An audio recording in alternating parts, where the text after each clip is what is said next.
This video is sponsored by Squarespace. Gotta roll up the sleeves for this one. Inside this box is the largest miniature I have ever owned. You wanna know what it is? I'll give you a hint. Squidmar is building Warlord Titan, Midwinter Minis built a Warlord Titan, and eBay Miniature Rescues painted a Warlord Titan. That's right. It's the little Warhound Titan. Still a Titan though.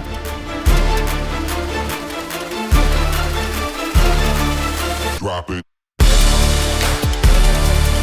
I am no stranger to Forge World models, but I have never had one of their Titans. The Warhound Titan, the smallest of the Titans. Purchased new, it is very, very expensive at $775 and I think 50 cents. I didn't get this one new. I don't know if you can tell, but it's seen some winters, but I wanna bring it back to life. And I wanna see what I'm getting myself into. Now looking at it here, the things I expect are gonna be big challenges it's missing parts, so I'm gonna have to figure out a way to obtain, acquire, or make those. And these guns currently are real loosey-goosey. And these legs, I don't know if I can repose them, but I at least gotta get them to the point where they can hold up the model. And I would love to reposition this body, or maybe even get the body unattached for transportation. But right now it is glued in, and it is glued in really, really well. This is quite an undertaking, but I'm ready. And this is gonna be really good practice, because I actually have another one of these suckers new in bag. But I don't want to cannibalize the new one to fix the old one. But I know somebody who could probably figure this out. Oh boy. There's lots of different ways we could go about this. I could take measurements and perfectly 3D model new ones, like our terrain STLs on our Patreon welcome pack. Shell. Or download parts somebody already made, but they might not fit the actual Warhound as people tend to adjust proportions. But I do have the scanner, which many of you know is a tricky mistress. We talked about the scanner before, and it kinda does a horrible job on small things. But secretly, in the video, we actually scanned these knee pads and they didn't look too bad. So maybe I can cut some corners, scan these up, and print them out.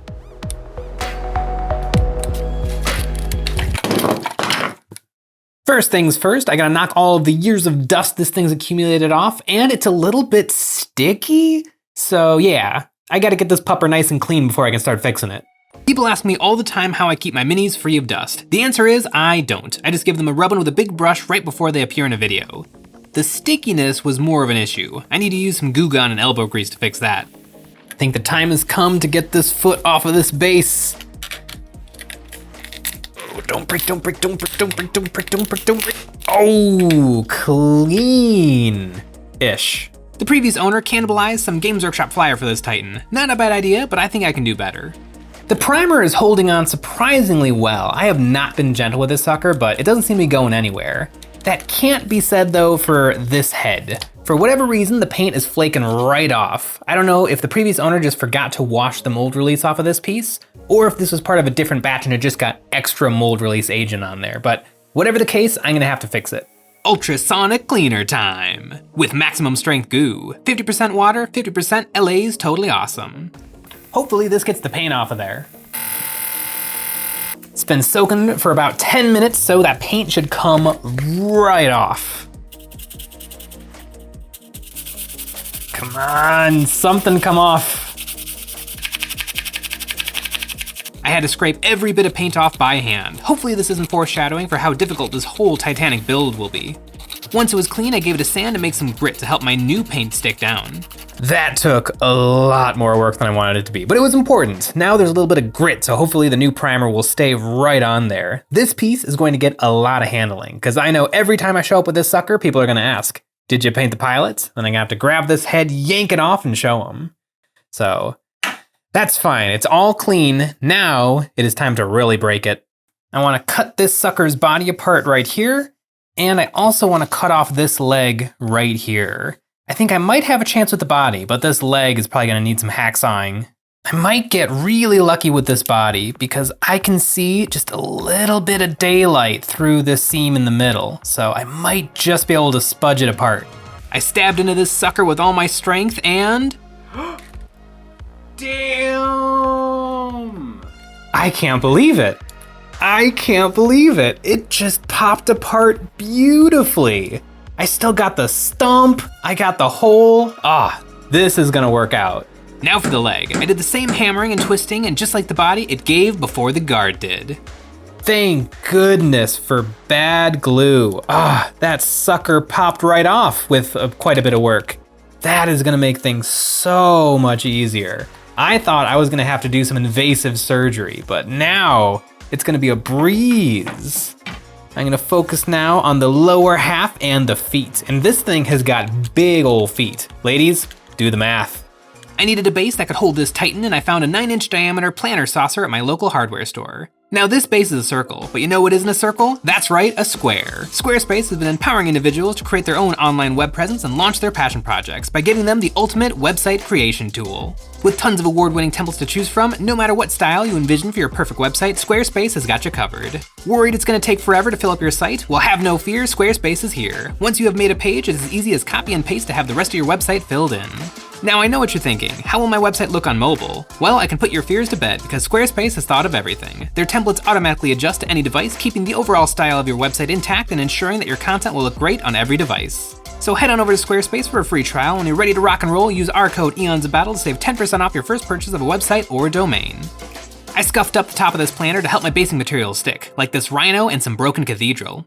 I had to really mess up this rhino to get it to fit under this titanic foot, so I carved out the bottom, smacked it a few times with a hammer, and melted it with a lighter. I envisioned for this base a ruined city. The warhound is stalking through the rubble of a battle. I used milliput and a texture roller to make some detail on my ground. Then I put some sculpt mold everywhere else to make piles of dust and debris. I filled up the now hollow rhino with some tinfoil and hot glued on some broken doors. It's not every day I get to use hot glue, so I savored it. Whew, this is by far the biggest base I have ever made. And it's not even done yet, but while it dries, I think I gotta figure out those legs. So super glue might be able to do it, but I don't wanna leave anything to chance. So I got this really good epoxy and proper clamps. I scored the surfaces that needed glue, and hopefully this will make for a truly permanent bond. I mixed up some goop and shoved it into the loosey-goosey gaps. I used as much epoxy as I could, and whatever seeped out I wiped away with a paper towel. It is 6-minute epoxy though, so it involved a lot of patient waiting. Well, the JB Weld was no match for this Titan and its wonky knees, so I'm just going to fill it up with super glue, clamp it real good, give it a couple of hours, and then pin the bejesus out of it.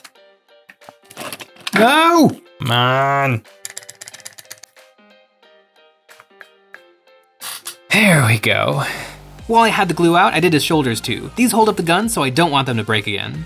I put so much JB Weld on this sucker. I know the arms and legs all snapped off before, but hopefully they will never break again. The legs were dry, so I super glued them down just like I would any other model, but this will not be the last step. Get it? Feet, step, comedy. I found these massive screws. The teeth will hold onto the base and into the resin. 2 screws in one foot and 1 big honkin' screw on the other should keep this Titan down for eternity. Oh yeah, that's not going anywhere. It did make a big ol' mess though. I had to clean up the horrible poisonous resin dust often. It's almost done, and that means it's time for the Titan talk you've all been waiting for, the wonderful and exciting world of fasteners. Now, most people are putting together their Titans with magnets, and I think magnets are a terrible, terrible choice for an application like this. Magnets work perfectly in 99% of wargaming situations because there's really no stress. Most models are made out of plastic, so you counterbore, you sink in your magnet, and you put those together, and it holds beautifully. But this model is made out of solid resin. It is nothing but stress. And for magnets to be able to overcome gravity and the mass of these objects, it needs to be a big honkin' magnet. And big honkin' magnets like that are obnoxious. And to be strong enough to hold these on means that every time you put them on, you're risking chipping or you're risking cracking. I think mechanical fasteners like screws are actually going to be the perfect thing for this situation. And I am gonna use some magnets, but I'm gonna use magnets in applications where gravity is already doing 90% of the work. And I just need that little bit of magnet strength to keep things aligned. The previous owner of this Titan was on the right track with their screw system, but these are some pretty rinky-dink screws. And they're not really installed correctly. There is a lot of wiggle woggle there. I bought some huge honkin' fasteners, 1/4-inch machine screws. If these don't hold up the guns, I don't know what will. The metal thread should heat up a lot faster than the surrounding resin. Hopefully that'll destroy the old glue bond and I'll be able to yank it out with some pliers. The resin will burn though. Oh, it'll burn.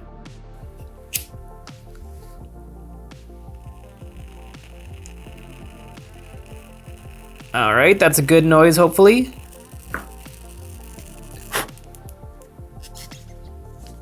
Yeah, beautiful. I got the big boy drill out and made holes big enough for my new threads. I made it more epoxy, lathered up the hole, and inserted the threads. This was very satisfying. While the arms are drying, I made some marks where the magnets should go. A trick I like to use is to put a tiny ball of poster tack, then drip some paint onto it and squish the parts together. Once you take them apart again, you will know exactly where they line up. Now for more poison dust. I dremeled out the holes and sunk my magnets. Now for the torso. I cleaned up the stump and made more room for the biggest magnets I could find. Holy moly, that was a lot of dremeling. But look at this. Yeah. If for some reason you find yourself building one of these things, I suggest doing a lot of the work outside because man, does this kick up a lot of resin dust. But now I get to work on the base after I vacuum every square inch of this room.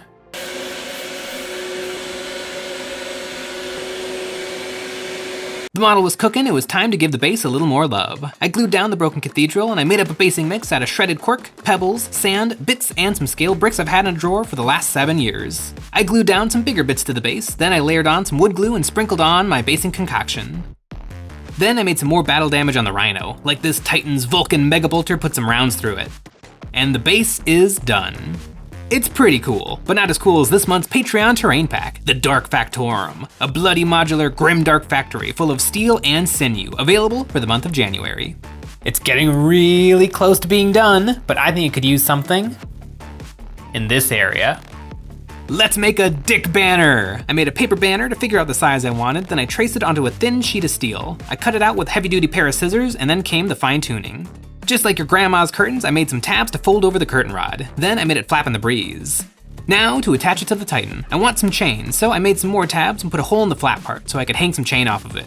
The chain was loose, but pouring some super glue over it made it nice and stiff. Speaking of things that aren't stiff, all of the details came out too soft, which is fixable, but I'm not that great of a sculptor. Even worse though, is the shield generator and the skull on the dick armor. It isn't gonna work. I found the generator online, so I'm just gonna print that, but the dick armor STL isn't the same size. So I cut the skull out of the STL and put it on the scan. And that looks so much better. Yeah. The new parts. These turned out great. They're pretty spot on copies of the original, but the real question is, will they actually fit? Yep, like a glove, like impenetrable armor going on over millions of tons of machinery.